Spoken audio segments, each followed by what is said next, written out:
गेंदा सेठ गुस्से से बड़बड़ाते हुए जंगल की ओर चले जा रहे थे।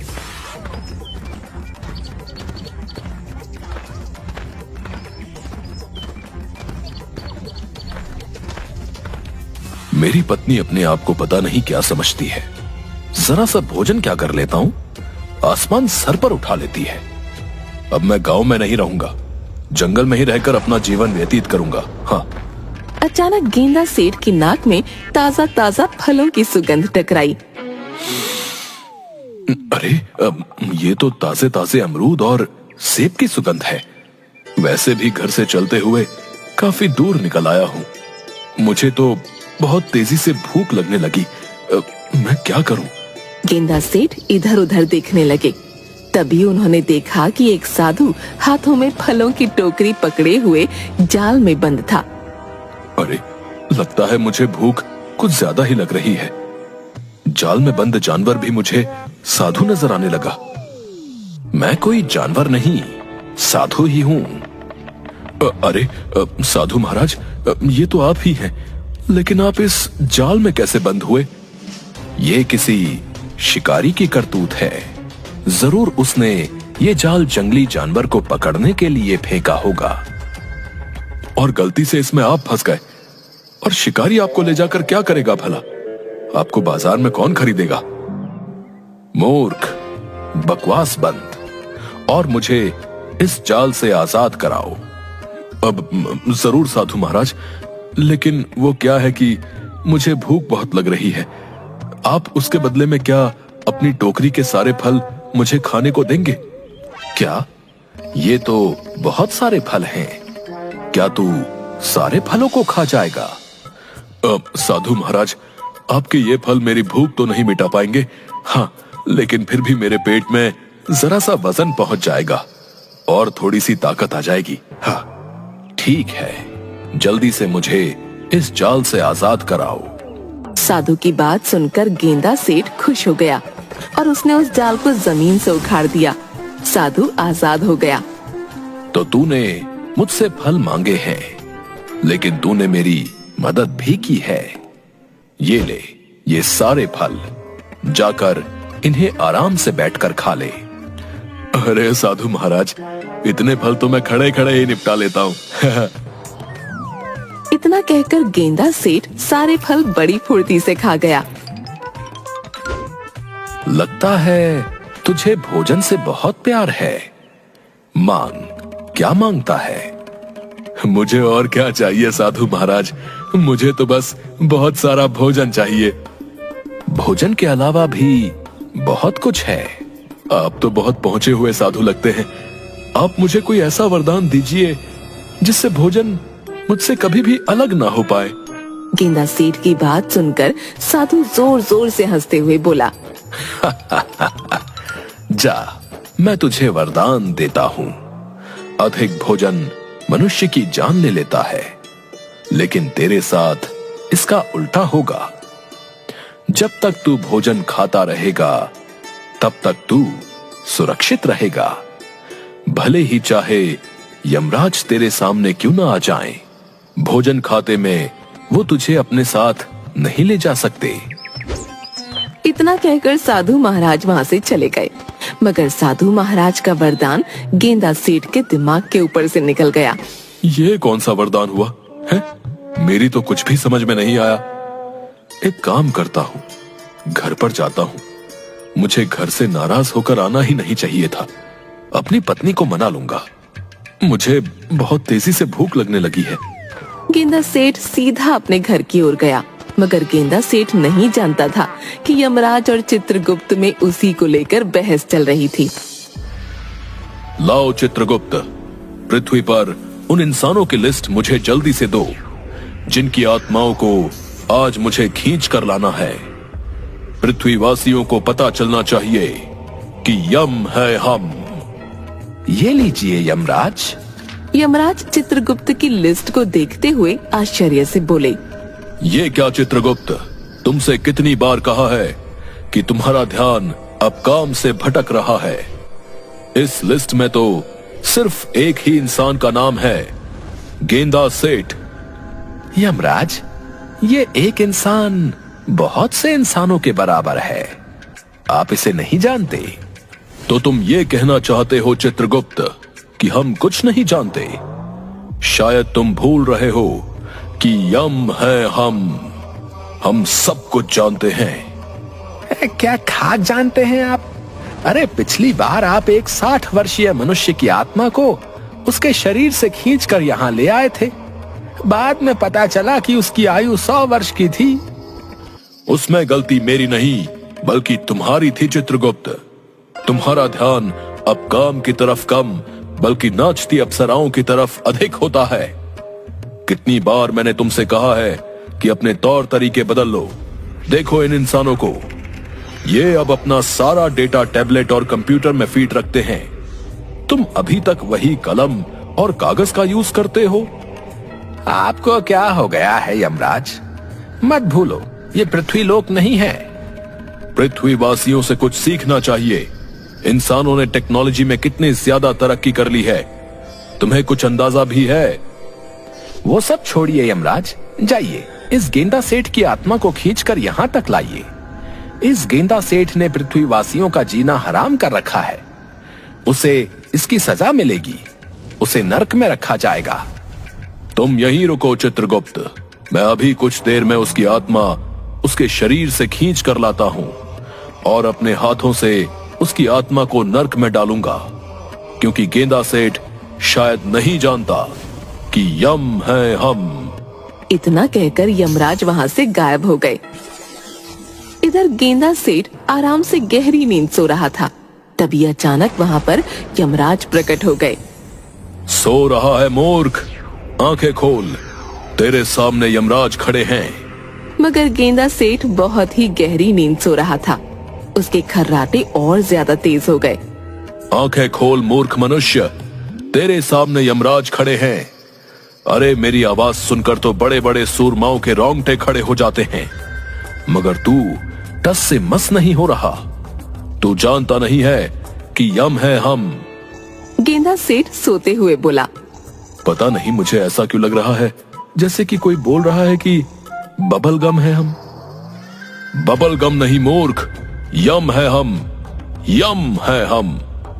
अचानक गेंदा सेठ की आंख सोते हुए से खुल गई और वो यमराज की तरफ गौर से देखने लगा। देख क्या रहा है मूर्ख मनुष्य? अपनी आंखों से मुझे देखकर तेरी सिट्टी पिट्टी गुम हो गई ना? अब तो तुझे यकीन हो गया कि तेरे सामने वास्तव में यमराज खड़े हुए हैं। तेरा समय आ गया है, अब जल्दी से मेरे साथ चलने के लिए तैयार हो। मैंने सुना तो था कि अगर रात के समय मिर्ची की सब्जी ज्यादा खा लो तो सोते हुए सपने खराब आते हैं। आज विश्वास भी हो गया। मुझे वो मिर्ची वाली सब्जी खानी नहीं चाहिए थी। कल से मैं थोड़ी कम मिर्ची खाऊंगा, तब मुझे अच्छे अच्छे सपने आएंगे। ये जो कुछ भी तू देख रहा है मूर्ख मनुष्य, वो सपना नहीं बल्कि सत्य है। तेरे सामने वास्तव में यमराज खड़े हैं। इतना कहकर यमराज ने एक चांटा गेंदा सेठ के गाल पर जड़ दिया। अरे मेरे सामने तो वास्तव में ही यमराज खड़े हैं। हाँ गेंदा सेठ, ये मैं ही हूँ यमराज। अब तुझे पता लगेगा कि यम है हम। गेंदा यमराज को देखकर रोते हुए बोला। मुझे मत ले जाओ यमराज, अभी मैंने इस संसार में देखा ही क्या है। मूर्ख, इस संसार में तू पूरे 50 वर्ष बिता चुका है और मैंने सुना है कि इन 50 वर्षों में तूने 50,000 लोगों का जीना हराम कर रखा है। क्या अब और लोगों को परेशान करना चाहता है? अचानक गेंदा सेठ के मन में उस साधु का विचार आ गया और वो मन ही मन अपने आप से बोला। उस साधु ने भी आज यमराज का ही जिक्र किया था। हो ना हो वो पहुंचा हुआ साधु इस बारे में जरूर कुछ जानता होगा। मुझे उसके वरदान के बारे में गहराई से सोचना होगा। जरूर उसके वरदान में कुछ न कुछ छुपा हुआ है। गेंदा सेठ साधु के वरदान के बारे में गहराई से सोचने लगा और उसकी आंखों के सामने साधु के दृश्य घूम गए। जा, मैं तुझे वरदान देता हूँ। अधिक भोजन मनुष्य की जान ले लेता है, लेकिन तेरे साथ इसका उल्टा होगा। जब तक तू भोजन खाता रहेगा तब तक तू सुरक्षित रहेगा, भले ही चाहे यमराज तेरे सामने क्यों ना आ जाए। भोजन खाते में वो तुझे अपने साथ नहीं ले जा सकते। समझ गया। मुझे ऐसे यमराज के सामने रोना नहीं चाहिए, बल्कि कोई योजना सोचनी चाहिए। अब जब आप मेरे सामने आ ही गए हैं यमराज, तो फिर आपके सामने मेरी क्या ही चल सकती है। लेकिन मेरे एक प्रश्न का उत्तर तो आप दे ही सकते हैं ना। मैं एक प्रश्न का उत्तर नहीं, बल्कि सैकड़ों प्रश्नों के उत्तर दे सकता हूं, क्योंकि यम है हम। मैंने सुना है ईश्वर दूसरों को भोजन खिलाने से बहुत प्रसन्न होते हैं। क्या ये सत्य है? बिल्कुल सत्य है। तो फिर क्या आप मुझे भोजन नहीं खिलाएंगे? मुझे बहुत तेजी से भूख लगी है। मुझे देखकर लोगों की भूख मर जाती है। पहली बार ऐसे इंसान को देख रहा हूं जिसके सामने यमराज खड़ा है और उसे भूख लग रही है। मैं तेरी आखिरी इच्छा को अवश्य पूरी करूंगा, क्योंकि तूने मेरे सामने ईश्वर का नाम लिया है, और तू तो अब समझ ही गया होगा कि यम है हम। इतना कहकर यमराज ने अपनी गदा सामने की ओर कर दी। गदा में से सफेद रंग की किरणें फूटने लगीं और गेंदा सेठ के सामने एक से एक अधिक लजीज व्यंजन रखे हुए थे। ले, खा ले आखिरी भोजन, उसके बाद तो तुझे मेरे साथ चलना ही होगा। एक शर्त पर मैं इस भोजन को हाथ लगाऊंगा। अगर मेरा इस भोजन को खाकर पेट भर जाएगा, तभी आप मेरे शरीर से मेरी आत्मा खींचोगे, भूखे पेट नहीं। क्या ये वादा करते हो आप? अरे, तेरे सामने 20 व्यक्तियों का भोजन रखा है मूर्ख मनुष्य। फिर भी मैं वचन देता हूं, क्योंकि यम है हम। यमराज की बात सुनकर गेंदा सेठ के होठों पर रहस्यमयी मुस्कान आ गई। गेंदा सेठ कुछ ही देर में वो भोजन को चट कर गया। मेरा कुछ भला नहीं हुआ यमराज। यमराज ने उससे भी अधिक भोजन गेंदा सेठ के सामने रखा। गेंदा सेठ देखते ही देखते वो सारा भोजन भी खा गया। थोड़ा और लाइए यमराज। तूने मुझे क्या अपना गुलाम समझ रखा है? मैं यहाँ पर तेरी आत्मा खींचने आया हूँ, तुझे भोजन कराने नहीं आया। लेकिन आपने तो वचन दिया था। अब मैं तेरे सामने इतना अधिक भोजन रखूंगा जिसकी तुमने कल्पना भी नहीं की होगी, मगर उसके लिए मुझे कुछ देर के लिए यहाँ से जाना होगा। इतना कहकर यमराज वहाँ से गायब हो गए। तुरंत चित्रगुप्त के पास पहुँचे। चित्रगुप्त भोजन कर रहा था। यमराज, आप खाली हाथ आए हैं। गेंदा सेठ की आत्मा कहाँ है? सवाल मत करो चित्रगुप्त। सवाल करने का अधिकार सिर्फ हमारा है, क्योंकि यम है हम यहाँ से बहुत सारा भोजन ले जाने के लिए आए हैं। यमराज ने चित्रगुप्त का और वहाँ सारा रखा भोजन पृथ्वी पर ले जाकर गेंदा सेठ के सामने रख दिया। अब देखता हूँ तेरा पेट कैसे नहीं भरता। गेंदा सेठ आराम से फिर से भोजन करने लगा, मगर अब वो धीरे धीरे भोजन कर रहा था और यमराज को यही बात सबसे ज्यादा विचलित कर रही थी। तभी यमराज के कानों में चित्रगुप्त की आवाज टकराई। यमराज, इसने आपको मूर्ख बना दिया है। कितनी बार कहा है आपको कि अपने काम पर ज्यादा ध्यान दीजिए, ना कि इस बात पर कि यम है हम। अरे, पृथ्वी लोक पर इस भुक्कड़ का पेट कोई नहीं भरवा सकता, और आप यहाँ का भी सारा भोजन ले गए। सभी अप्सराएं भूखी बैठी हुई हैं। तो फिर तुम ही बताओ चित्रगुप्त, मैं इस सिचुएशन में क्या करूं? मैंने इसे वचन दिया है, मैं तो फंस चुका हूं। अरे, वचन के बाद में ईश्वर से क्षमा मांग लेना। इसकी भोजन करते ही प्राण खींच लो। शायद तुम सही कहते हो। मुझे इस मनुष्य ने मूर्ख बना दिया है। इसे इसकी सजा जरूर मिलेगी, क्योंकि शायद ये अभी तक नहीं जानता कि यम है हम।